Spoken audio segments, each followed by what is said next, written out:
Bana, ujambo na karibu sana mtazamaji wa Bongo Super Media. Hapa kuna taarifa ambayo imetufikia hivi sasa kuhusiana na mwenyekiti wa Chama cha Demokrasia na Maendeleo Chadema. Na taarifa hii inasomeka hivi: taarifa kwa umma.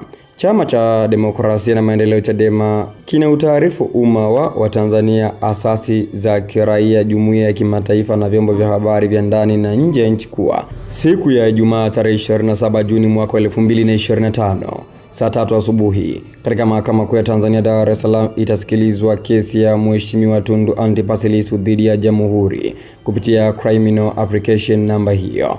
Katika kesi hii Mheshimiwa Lissu anaiomba mahakama irejee uamuzi wa awali wa hakimu anayeendesha kesi ya uchochezi inayomkabili, ambaye alikubali maombi ya upande wa Jamhuri kusikiliza ushahidi wa mashahidi wa siri pasipo Mheshimiwa Lissu kuwafahamu, jambo ambalo linaathiri haki yake ya kujitetea ipasavyo na linaweza kupelekea maamuzi yenye athari kubwa kwake binafsi.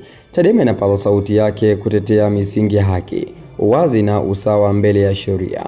Tunatoa wito kwa watetezi wa haki za binadamu, wanaharakati wa demokrasia, wanasheria, wanahabari na wananchi wote wanaojali utawala wa sheria kufuatilia na kushiriki kwa ukaribu katika mchakato huu wa kimahakama. Haki haipigwi chenga, demokrasia hailindwi gizani. Imetolewa Alhamisi tarehe 26 Juni mwaka 2025 na mkurugenzi wa mawasiliano.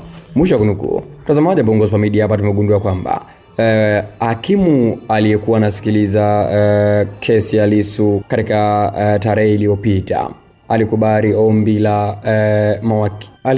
ombi la mawakili wa serikali kwamba waweze kusikiliza mashahidi wa siri ambao kimsingi hata Lissu yeye mwenyewe hawajui, lakini pia hata wakati hakimu huyo akisikiliza mashahidi wa siri pia na Lissu mwenyewe hatakuwepo, kitu ambacho hapa Chadema wamefanua kwamba kitamnyima haki Lissu kutokuwajua mashahidi, lakini pia kutosikia kile ambacho mashahidi hao watazungumza. Sasa Chadema wamepinga vikali kama mashahidi hao wa siri waletwe tu pale mahakamani ili waweze kuzungumza pale mahakamani kuliko hakimu wasikilize katika njia ya siri. Hiki ni kitu ambacho Chadema wamekipinga na Lissu nenyewe anakipinga. Kwa nini mashahidi hao wasikilizwe kwa siri, ajui na watu wengine wasiweze kusikia hicho ambacho mashahidi hao wanazungumza?